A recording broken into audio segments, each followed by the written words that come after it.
Hello and welcome everyone. आपका इस BSc ज्ञान सागर में भरपूर स्वागत है। तो आज हम लोग पढ़ेंगे बीएससी फर्स्ट सेमेस्टर में केमिस्ट्री का यूनिट सेकेंड। आज से हमारा केमिस्ट्री का यूनिट सेकेंड स्टार्ट है। तो आज हम लोग सबसे पहले देखेंगे एटॉमिक ऑर्बिटल्स। ये टॉपिक हमारे सेमेस्टर एग्जाम के लिए बहुत ही मोस्ट इंपोर्टेंट टॉपिक है।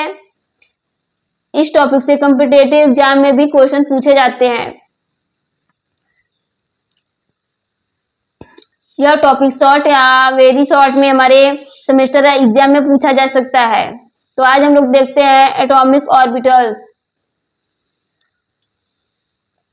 Atomic orbitals there are same 3D regions around the nucleus of an atom in which there is a possibility of electron found।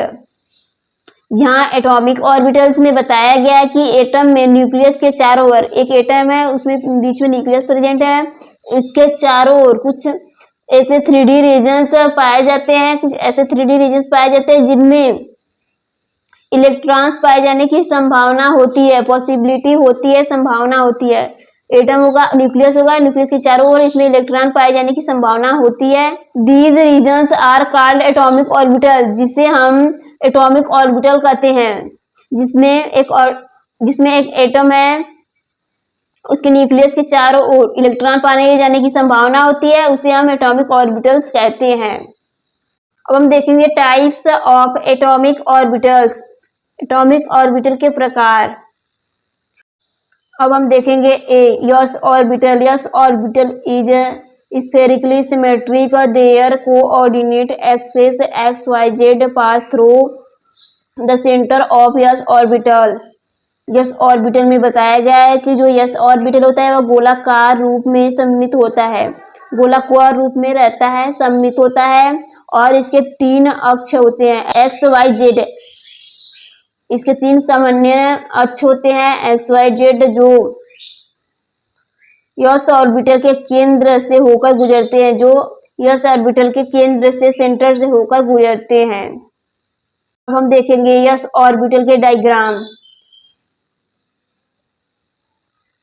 आप लोग देख सकते हैं कि एस ऑर्बिटल के 3 डायग्राम यहाँ दिए गए हैं, क्योंकि जो एस ऑर्बिटल होते हैं वो कई कक्ष में बटे होते हैं।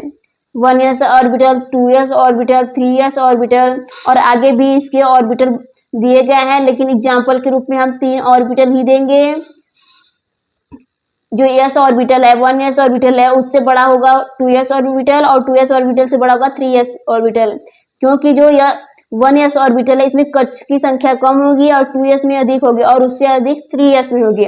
और हमने बताया कि जो एक्स वाई जेड एक्सिस होंगे, जो सामान्य अक्ष होंगे, एक्सिस होंगे, वो न्यूक्लियस, वो सेंटर से होकर गुजरेंगे, न्यूक्लियस से होकर गुजरेंगे। आप लोग देख सकते हैं कि ये सेंटर से होकर गुजर रहा है, चाहे वह 1s हो, चाहे 2s हो, चाहे वह 3s हो।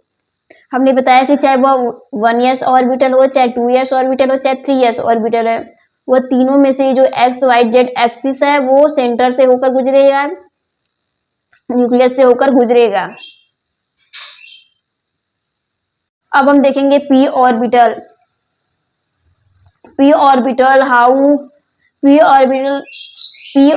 Has 2 lobes of E density. These 2 lobes meet at the nucleus. The electron density at the nucleus is 0. Nucleus is 0. यहाँ पी ऑर्बिटल में बताया गया है कि जो पी ऑर्बिटल में से इलेक्ट्रॉन घनत्व के 2 लोब होते हैं। पी ऑर्बिटल में इलेक्ट्रॉन डेंसिटी के 2 लोब होते हैं, 2 लोब्स होते हैं इलेक्ट्रॉन डेंसिटी के। ये दोनों लोब्स नाभिक पर मिलते हैं। जो 2 लोब्स होंगे वो दोनों लोब्स नाभिक पर मिलेंगे, केंद्रक पर मिलेंगे, न्यूक्लियस पर मिलेंगे। जो 2 लोब्स होंगे वो ये लोब्स है, ये न्यूक्लियस है, ये 2 लोब्स है, आपस में आकर न्यूक्लियस पर मिलेंगे। जो नाभिक है उस पर इलेक्ट्रॉन घनत्व 0 हो जाएगा, जो इलेक्ट्रॉन घनत्व है नाभिक पर वहां 0 हो जाएगा। यहाँ पी ऑर्बिटल में बताया गया है कि 2 लोब्स होंगे, इलेक्ट्रॉन डेंसिटी के घनत्व के 2 लोब्स होंगे, जो न्यूक्लियस से, केंद्रक से होकर गुजरेंगे। जो दोनों लोब्स न्यूक्लियस पे आकर मिलेंगे, उसी के कारण जो नाभिक पर इलेक्ट्रॉन होंगे उनका घनत्व तो शून्य होगा, 0 हो जाएगा।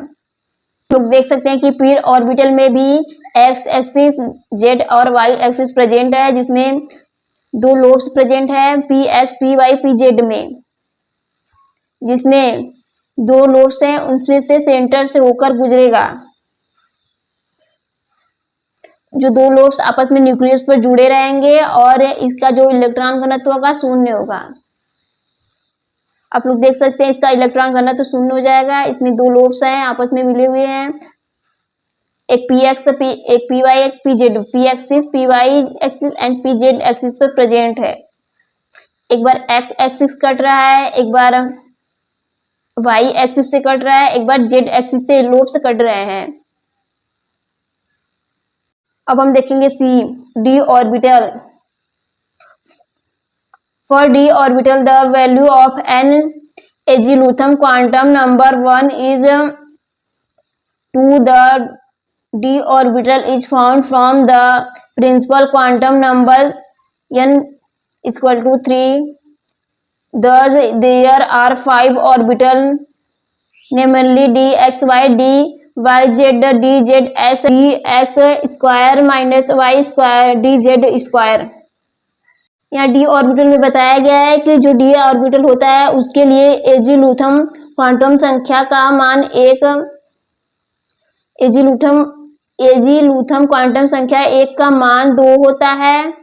जो एजीलूथम क्वांटम नंबर संख्या होती है, अगर 1 नंबर है तो उसका मान 2 होगा, और डी ऑर्बिटल मुख्य क्वांटम संख्या n इक्वल टू 3 होगा। और यहाँ बताया गया कि जो डी ऑर्बिटल का मुख्य क्वांटम संख्या होगा उससे बनाया जाता है। इस प्रकार यहाँ पे 5 डी ऑर्बिटल प्रेजेंट होंगे, अर्थात D X Y, D Y Z, D Z X, D X square minus Y square, D Z square. यहाँ दिया गया है 5 एक्सिस, 5 ऑर्बिटल दिए गए हैं। अब हम देखेंगे डायग्राम ऑफ डी ऑर्बिटल। इसमें 4 लोब्स प्रेजेंट है जो कि न्यूक्लियस से जुड़े हुए हैं, P X Y, P Y Z and P Z X present है। इसमें जो डी एक्स वाई एक्सिस है, डी वाई जेड एक्सिस है and D Z X axis है। यहाँ पर इसका डायग्राम बना हुआ है, आप लोग देख सकते हैं। आप लोगों को ये डायग्राम क्लियरली दिख रहा होगा। इसमें 4 लोब्स प्रेजेंट हैं, तीनों में आप लोगों को अच्छे से दिख रहा होगा। आई होप आप लोगों को ये वीडियो बहुत ही अच्छे समझ में आया होगा। आप लोगों को स्क्रीनशॉट लेना है तो ले लीजिए एटॉमिक ऑर्बिटल का। यह हमारे सेमेस्टर एग्जाम के लिए मोस्ट इम्पोर्टेंट टॉपिक है, एटॉमिक ऑर्बिटल। और हमने देखा type of atomic orbital, S orbital, P orbital and D orbital के बारे में हमने चर्चा की। तो आज इस वीडियो में इतना ही, और इन सब के डायग्राम के बारे में भी हमने चर्चा की। तो आज इस वीडियो में इतना ही, अगली वीडियो आपको जल्दी प्रोवाइड की जाएगी। अगर आप लोगों को बीएससी फर्स्ट सेमेस्टर की तैयारी करनी है तो हमारे चैनल को लाइक एंड सब्सक्राइब करें एंड हमारे चैनल पर बने रहिए। अगर आप लोगों को कोई समस्या हो रही है तो हमारे कमेंट बॉक्स में कमेंट जरूर करें। तो आज इस वीडियो में इतना ही। Thanks everyone for listening me.